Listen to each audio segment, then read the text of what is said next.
Bonjour et bienvenue dans Pas encore vu, épisode 5, saison 5. Le cinéma est une succession d'images. Cela génère une rémanence, un écho oculaire. Les films se parlent et se répondent entre eux. On est dans un flux continu.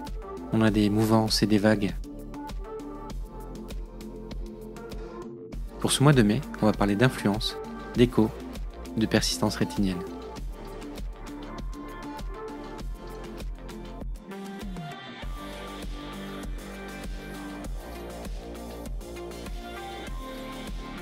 J'ai été très intrigué par l'affiche de La Gravité.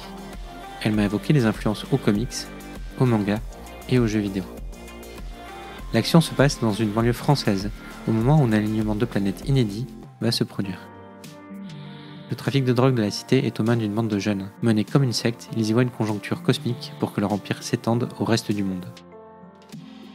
C'est intéressant d'avoir un événement fantastique dans un film qui parle de la guerre de gang. Je ne connais ni les acteurs ni le réalisateur, mais je suis assez curieux de découvrir de nouvelles têtes dans le cinéma de genre français.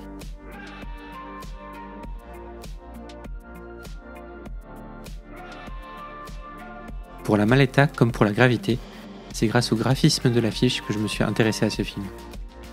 On pense plus à la peinture et au clair-obscur. Cela laisse présager un personnage sombre et torturé. Pour la peine, je suis assez surpris que le titre espagnol Objetos soit changé pour un autre titre dans la même langue. J'aime beaucoup le cinéma ibérique, qui possède toujours une mise en image impeccable. Et comme pour la Gravité, je ne connais ni les acteurs ni le réalisateur. J'espère voir un polar avec de la tension et un propos social, comme c'est souvent le cas dans ce genre de film.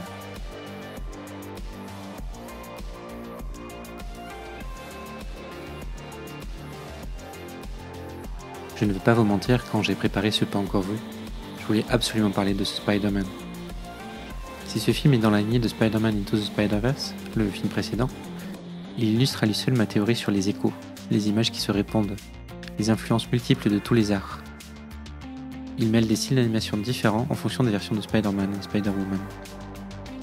Le film précédent parlait de la confiance en soi et de sa place dans le monde.